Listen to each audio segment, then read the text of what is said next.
All right, thank you, Mike. Well, we saw a lot of snow this week, and that snow is changing avalanche conditions on the slopes. MTN's Carson Vickroy tells us more. Areas around Bozeman and our northern counties saw lots of light, dry snow, which didn't add a ton of weight to the snowpack or increase our avalanche danger by too much.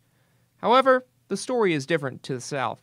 Around West Yellowstone, it was actually pretty heavy, and we had about 2 to 3 inches of snow water equivalent. So a lot of weight was added to the snowpack, and in particular down there, it's a weak, unstable snowpack with some weak snow at the ground.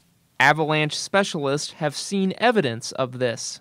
We were also out down near West Yellowstone yesterday and saw a large avalanche that was triggered by snowmobilers the day before, and we've seen some small avalanches triggered around here. So people are still getting out, and the avalanche danger is slightly elevated. Several days of below average temperatures are expected across southwest Montana. However, it's something else that will dictate if these slopes here are safe or unsafe.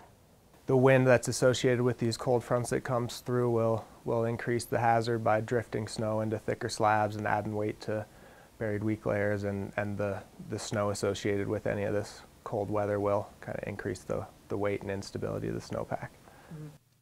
In Bozeman, meteorologist Carson Vickroy, MTN News. And for the latest information on avalanche conditions, you can visit our website.